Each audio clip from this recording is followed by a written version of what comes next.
Hello student, हमारा आज का टॉपिक है डायरेक्ट एंड इनडायरेक्ट नरेशन, जिसको हम समझते हैं कैसे क्या करना है। देखो, जब कभी भी हम बात करते हैं तो बात करने के लिए प्रायः कितने व्यक्तियों की ज़रूरत होती है? हमें दो व्यक्तियों की ज़रूरत होती है। तो बातचीत सदा दो अथवा दो से अधिक व्यक्तियों में होती है। उनमें से क्या होता है? उनमें से एक कहने वाला होता है तथा दूसरा क्या होता है? दूसरा सुनने वाला होता है। पहला एक होता है कौन सा? पहला एक होता है कहने वाला और दूसरा क्या होता है? एक सुनने वाला होता है। तो अंग्रेजी भाषा में इस बातचीत को लिखने का हमें क्या हुआ है? दो ढंग बताया गया है। तो जिनको हम समझेंगे कैसे। पहले ढंग को हम बोलते हैं डायरेक्ट नरेशन, जिसको हिंदी में कहते हैं क्या? प्रत्यक्ष कथन। दूसरे को हम बोलते हैं इनडायरेक्ट नरेशन, जिसको हिंदी में बोलते हैं क्या? अप्रत्यक्ष कथन। अब हम देखेंगे डायरेक्ट नरेशन में क्या होता है। तो डायरेक्ट नरेशन, इसमें जो स्पीकर होता है, स्पीकर का मतलब वक्ता, जो वक्ता होता है, वक्ता के कहे हुए शब्दों को हम ज्यों का त्यों लिख देते हैं। और ये जो होता है क्या होता है? इन्वर्टेड कॉमा के अंदर होता है, यानी कि जो भाग होता है इसका, इसको हम इन्वर्टेड कॉमा के अंदर लिखते हैं। जैसे एग्जाम्पल के तौर पे हम देखते हैं क्या? The teacher said to Mahesh. ठीक, उसके बाद यू आर माई स्टूडेंट। ये पूरा का पूरा सेंटेंस हमारा कौन सा है? ये हमारा डायरेक्ट नरेशन है, ये एक प्रत्यक्ष कथन है। देखो, जो टीचर होगा वो क्या होगा? स्टूडेंट के सामने उपस्थित होगा, तभी तो वो कहेगा कि तुम हमारे क्या हो? छात्र हो। जैसे the teacher said to the Mahesh, अध्यापक ने महेश से कहा यू आर माई स्टूडेंट, तुम मेरे छात्र हो। तो अध्यापक जो है महेश के सामने खड़ा होकर ही तो बोलेगा कि तुम मेरे क्या हो? छात्र हो। तो इसलिए ये क्या है? प्रत्यक्ष कथन है, क्योंकि इसमें वक्ता क्या है? आपके सामने उपस्थित है। अब देखो, डायरेक्ट जो है नरेशन को लिखने के लिए क्या होते हैं? ऐसे वाक्य के दो भाग होते हैं। इसके भी क्या होते हैं? दो भाग होते हैं। दो भाग होते हैं। पहला क्या होता है? रिपोर्टिंग स्पीच, और दूसरा क्या होता है? Reported speech. पहला रिपोर्टिंग स्पीच और दूसरा रिपोर्टेड स्पीच। अब हम पढ़ेंगे रिपोर्टिंग स्पीच के बारे में। यह वाक्य का इन्वर्टेड कॉमा के बाहर का भाग होता है, यानी कि जो रिपोर्टिंग स्पीच होती है वो आपके इन्वर्टेड कॉमा के बाहर का भाग होता है। इन्वर्टेड कॉमा के बाहर का भाग, जैसे कि जो होता है इन्वर्टेड कॉमा, हमारा अभी पहले एग्जांपल में जो था उसमें देखेंगे यू आर माई स्टूडेंट। ये देखो, ये हमारे किस में है? इन्वर्टेड कॉमा में है। तो इसके बाहर का भाग the teacher said to the Mahesh, यही क्या होगा? यही हमारा रिपोर्टिंग वर्ब होगा, या फिर रिपोर्टिंग स्पीच इसी को हम बोलते हैं। यही हमारा क्या होगा? रिपोर्टिंग स्पीच होगा। अब आगे हम देखते हैं कि इसमें और क्या क्या होता है। देखो, ये जो होता है इसके भी क्या होते हैं? तीन भाग होते हैं। किसके? रिपोर्टिंग स्पीच के तीन भाग होते हैं। पहला कौन सा होता है? पहला हमारा होता है सब्जेक्ट। दूसरा क्या होता है? दूसरा हमारा होता है रिपोर्टिंग वर्ब। और तीसरा क्या होता है? ऑब्जेक्ट, जिसको हम क्या बोलते हैं? सुनने वाला। सब्जेक्ट को हम कहते हैं वक्ता, जो हमें कहेगा या कुछ बताएगा। रिपोर्टिंग वर्ब जो कि क्रिया होगी उसमें, और ऑब्जेक्ट जो होगा जो सुनने वाला होगा। जैसे अभी हमने एग्जांपल लिया था the teacher said to Mahesh, यही हमारा रिपोर्टिंग स्पीच है। तो इसमें देखेंगे कि कौन सा क्या होता है। तो जो द टीचर है ये हमारा क्या है? सब्जेक्ट है, यानी कि ये हमारा क्या है? वक्ता। और जो सैड है ये हमारी क्या है? रिपोर्टिंग वर्ब है, ये हमारी क्या है? क्रिया। सुनना ही क्या है? कहना या सुनना ही हमारी क्या हो? क्रिया होगी। और ऑब्जेक्ट यानी कि जो सुनने वाला होगा, सुनने वाला कौन था? महेश। तो अध्यापक किससे बोल रहा था? अध्यापक महेश से ही तो कह रहा था। तो the teacher said to Mahesh, यही हमारा क्या होगा? ये हमारा होगा रिपोर्टिंग स्पीच। तो इतना समझ में आया? फिर से एक बार हम रिवाइज करते हैं। क्या? बातचीत सदा दो अथवा दो से अधिक व्यक्तियों में होती है। उनमें से एक कहने वाला होता है और दूसरा क्या होता है? सुनने वाला होता है। अंग्रेजी भाषा में इस बातचीत को लिखने के दो ढंग होते हैं। पहला क्या होता है? डायरेक्ट नरेशन, जिसको हम क्या बोलते हैं? प्रत्यक्ष कथन। और दूसरा हमारा क्या होता है? इनडायरेक्ट नरेशन, जिसको हम क्या बोलते हैं? अप्रत्यक्ष कथन कहते हैं। डायरेक्ट नरेशन में क्या होता है? इसमें जो स्पीकर होता है, यानी कि जो बोलने वाला होता है, उसके कहे हुए शब्दों को हम ज्यों का त्यों, यानी कि जैसा वो बोलता है उसमें बिना कोई बदलाव की हम क्या कहते हैं? उसको लिख देते हैं। और ये जो होता है प्रायः कहाँ कैसे लिखा जाता है? ये जो होता है इन्वर्टेड कॉमा के बाहर लिखा जाता है। जैसे एक एग्जांपल हम लेते थे, तो कौन सा? The teacher said to Mahesh, अध्यापक ने महेश से कहा यू आर माई स्टूडेंट, तुम मेरे छात्र हो। तो इतना पोर्शन जो हमारा है ये इन्वर्टेड कॉमा के बाहर है। तो ये हमारा क्या हुआ? रिपोर्टिंग वर्ब या फिर रिपोर्टिंग स्पीच। और यू आर माई स्टूडेंट ये इन्वर्टेड कॉमा के अंदर है, तो इसको हम क्या बोलेंगे, इसको हम बोलेंगे रिपोर्टेड स्पीच।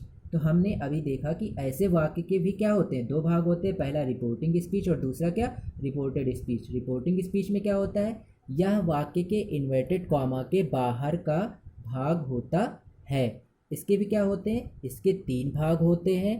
पहला कौन सा, सब्जेक्ट, दूसरा क्या, रिपोर्टिंग वर्ब, और तीसरा हमारा क्या, ऑब्जेक्ट।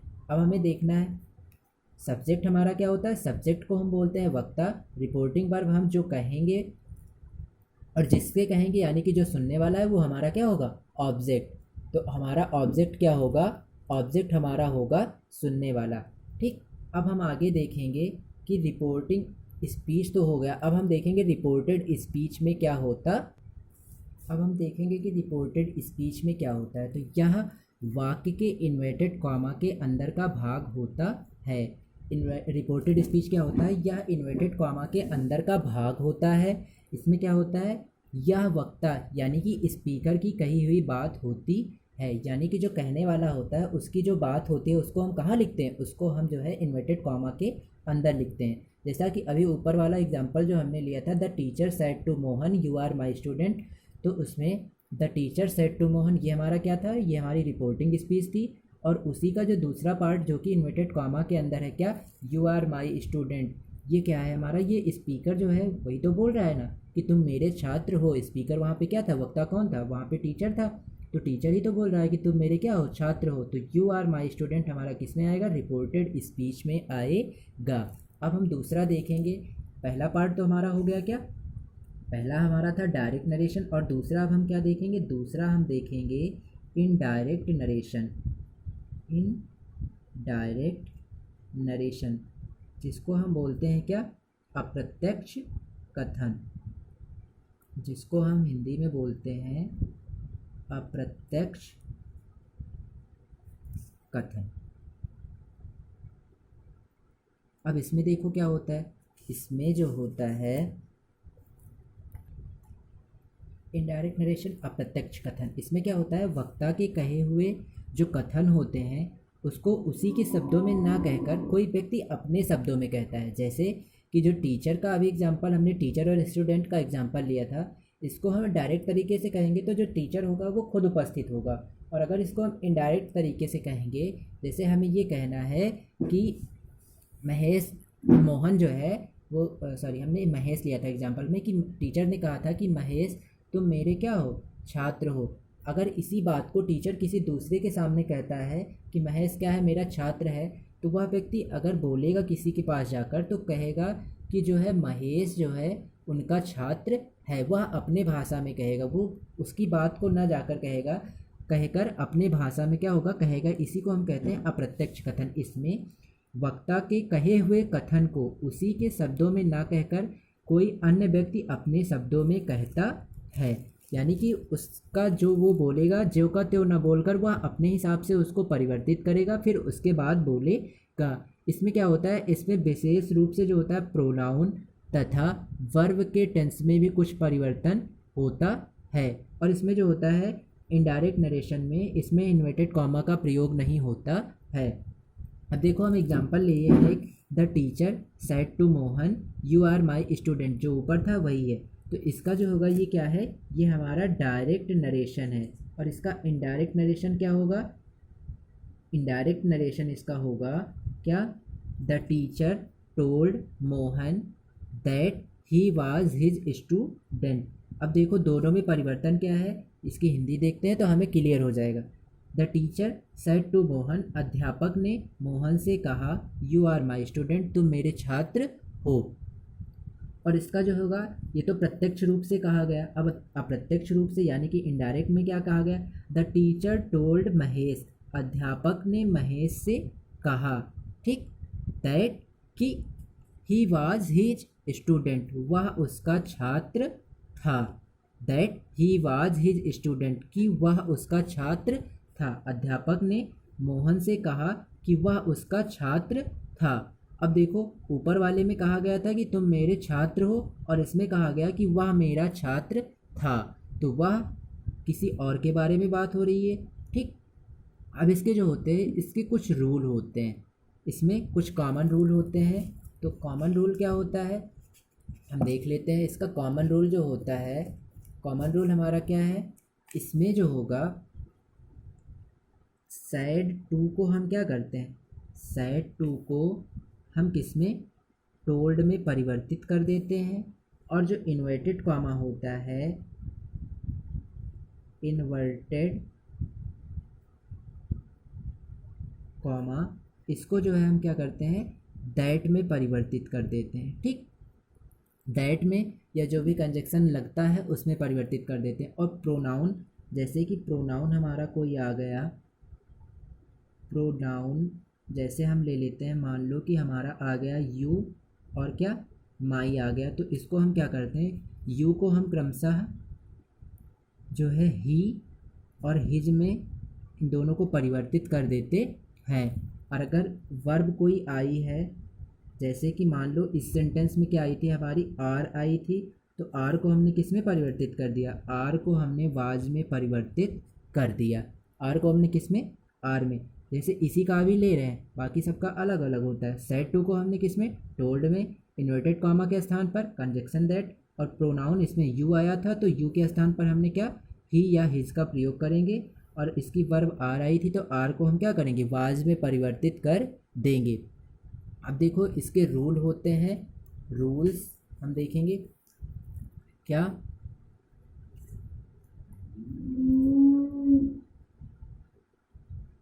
रूल्स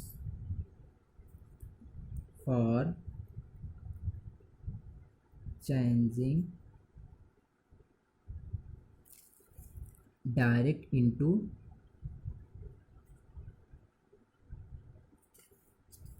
इनडायरेक्ट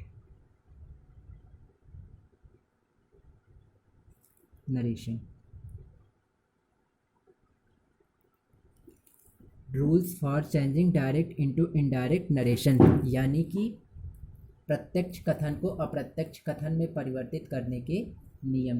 हिंदी में इसको बोलेंगे हम, प्रत्यक्ष कथन को अप्रत्यक्ष कथन के रूप में परिवर्तित करने के नियम। अब हम देखेंगे इसमें इसके नियम क्या होते हैं। तो पहला नियम इसका होता है, डायरेक्ट से इनडायरेक्ट बनाते समय निम्न परिवर्तन किए जाते हैं। तो डायरेक्ट से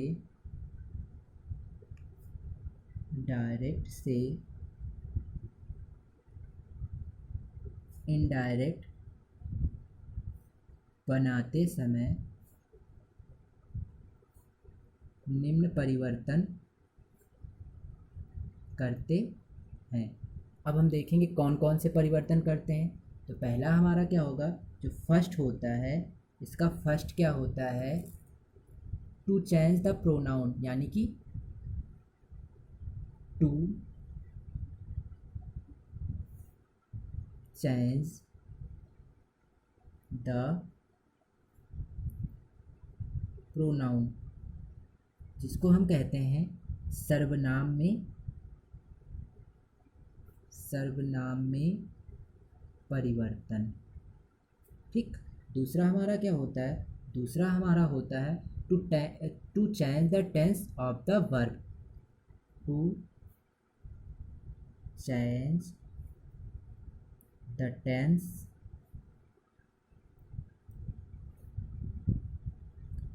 ऑफ द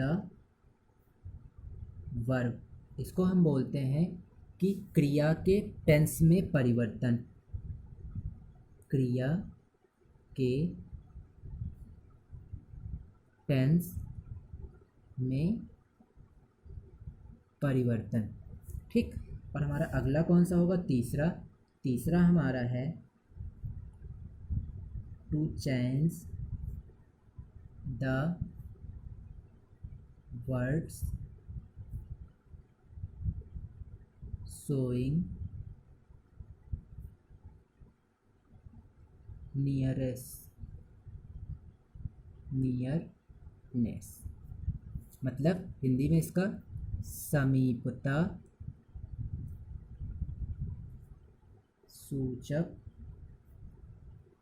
शब्दों में परिवर्तन। फिर से एक बार हम देखेंगे, डायरेक्ट से इनडायरेक्ट में परिवर्तित करने के जो नियम हैं उनको देखेंगे। पहला क्या है? पहला टू चेंज द प्रोनाउन, सर्वनाम में परिवर्तन। दूसरा हमारा क्या है? To change the tense of the verb, क्रिया के टेंस में परिवर्तन।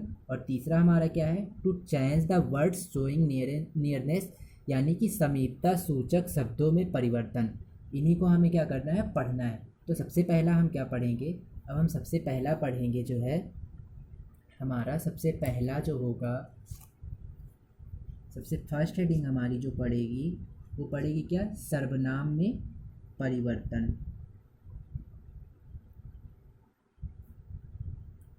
सर्वनाम में परिवर्तन, जिसको हम बोलते हैं क्या? Changing the pronoun. Changing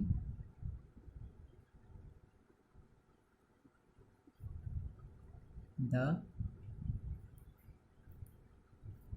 pronoun. ठीक, अब इसमें हम देखेंगे कि प्रोनाउन में कैसे क्या और क्या परिवर्तन, कहाँ पे क्या होगा। इसके पहले क्या होता है? इसके पहले का भी अभी कुछ है जो कि सर्वनाम में परिवर्तन तो बीच में आएगा। अभी इसमें क्या होता है? सिंपल सेंटेंस जो होते हैं उनमें भी कैसे क्या होता है उनको देखना था, तो उसको हम लोगों ने नहीं देखा, हम सीधे यहाँ पे पहुँच गए हैं। तो सर्वनाम में परिवर्तन जो है पहले हम देख लेते हैं, फिर उसके बाद हम आगे देखते हैं। दूसरा, क्रिया यानी कि टेंस में परिवर्तन। तो सर्वनाम में परिवर्तन कैसे होता है, इसका हमें क्या करना पड़ेगा? इसके लिए हमें एक टेबल बनानी पड़ेगी। तो टेबल कैसी क्या होती है मैं अभी आपको बना के दिखा रहा हूँ। चलिए हम इस बुक से ही देख लेते हैं प्रोनाउन चेंजिंग कैसे क्या होता है। प्रोनाउन चेंजिंग में फर्स्ट क्या होता है? जो फर्स्ट हमें बनाना है, फर्स्ट क्या बनाना है? फर्स्ट हमें बनाना है पर्सन। दूसरा हमें क्या लिखना है? दूसरा कॉलम जो बनेगा वो हमारा किसका बनेगा? सब्जेक्ट यानी कि कर्ता का। तीसरा हमारा जो बनेगा वो किसका बनेगा? ऑब्जेक्ट यानी किसका? कर्म का। चौथा हमारा जो बनेगा वो किसके लिए? अधिकार के लिए। इसमें क्या होगा? पोसेसिव एडजेक्टिव, और पोसेसिव क्या होता है? प्रोनाउन। दो बनेंगे, पाँच हो गए। और हमारा छठवां कॉलम जो होगा इम्फेटिक और रिफ्लेक्सिव प्रोनाउन, इसका बनेगा। तो हम देखते हैं फर्स्ट पर्सन में हमारा क्या आता है? फर्स्ट पर्सन में हमारा आई और वी आता है। इसका ऑब्जेक्ट क्या होता है? ऑब्जेक्टिव, इसका ऑब्जेक्टिव होता है। आई का क्या होता है? मी होता है। पोजेसिव एडजेक्टिव क्या होगा? माई हो जाएगा। और पोजेसिव प्रोनाउन क्या हो जाएगा? माइन। और रिफ्लेक्सिव प्रोनाउन इसका क्या होगा? My self. इसी प्रकार हम बी का देखेंगे तो बी का क्या होगा? अस होगा और अवर होगा, अवर्स होगा और क्या होगा? अवर सेल्फ होगा। सेकंड में आता है क्या? सेकंड में हमारा आता है यू। यू का सब्जेक्ट भी क्या होगा? यू होगा। ऑब्जेक्ट भी क्या होगा? यू होगा। पोजेसिव एडजेक्टिव क्या होगा? योर होगा। और पोसेसिव प्रोनाउन क्या होगा? योर्स होगा। और इसका रिफ्लेक्सिव प्रोनाउन जो हम बनाएंगे तो क्या बनाएंगे? योर सेल्फ बनाएंगे। इसी प्रकार हम देखेंगे थर्ड पर्सन। थर्ड में हमारा क्या आता है? थर्ड में हमारा आता है ही का क्या होगा? ऑब्जेक्टिव हिम होगा। पोसेसिव क्या होगा? हिज होगा। पोसेसिव प्रोनाउन क्या होगा? हिज होगा। और रिफ्लेक्सिव प्रोनाउन क्या होगा? हिमसेल्फ। सी का क्या होगा? सी का हर होगा। और इसका पोसेसिव भी हर होगा। और पोसेसिव प्रोनाउन क्या होगा? हर्स होगा। और रिफ्लेक्सिव प्रोनाउन क्या होगा? हर सेल्फ होगा। दे का क्या होगा? ऑब्जेक्टिव देम होगा। पोसेसिव एडजेक्टिव क्या होगा? देयर होगा। पोसेसिव प्रोनाउन क्या होगा? देयर्स होगा। और रिफ्लेक्सिव प्रोनाउन क्या होगा? देम सेल्फ होगा। इट का इट ही होगा। और इसका पोसेसिव एडजेक्टिव क्या होगा? इट्स होगा। पोसेसिव प्रोनाउन क्या होगा? वो भी इट्स से होगा। और रिफ्लेक्सिव प्रोनाउन क्या होगा? इट्स सेल्फ होगा। तो ये आपको समझ में आ गई होगी। एक बार आप लोग देख लीजिए इसको, और देखने के बाद इसको थोड़ी देर के लिए वीडियो रोक के आप लोग क्या करेंगे? इसको अपनी अपनी कॉपी में बना लेंगे। फिर इसका हम क्या करते हैं? इसका हम पालन कैसे करते हैं अब हम वो देखेंगे। ठीक है, इसका हम पालन कैसे करते हैं अब हमें वो देख। अब देखो प्रोनाउन चेंजिंग के भी हमारे क्या हैं? 3 नियम हैं। इसमें क्या है? डायरेक्ट से इनडायरेक्ट बनाते समय, आप लोग लिखते थे डायरेक्ट से इनडायरेक्ट बनाते समय सर्वनाम परिवर्तन में निम्नलिखित नियमों का पालन किया जाता है। निम्नलिखित नियमों का पालन किया जाता है। तो इसमें निम्न नियमों का पालन किया जाएगा। क्या? डायरेक्ट से इनडायरेक्ट बनाते समय सर्वनाम परिवर्तन में निम्नलिखित नियमों का पालन किया जाता है। अब हम नियम देखेंगे one by one. First rule क्या है इसका? फर्स्ट रूल हम देखते हैं इसमें। तो फर्स्ट हमारा है कि रिपोर्टेड स्पीच में फर्स्ट पर्सन के प्रोनाउन को, रिपोर्टेड, आप लोग लिखते चलिए, रिपोर्टेड स्पीच में फर्स्ट पर्सन के प्रोनाउन को रिपोर्टिंग स्पीच के सब्जेक्ट अर्थात कर्ता, ठीक, यानी कि वक्ता जो कहने वाला होगा, के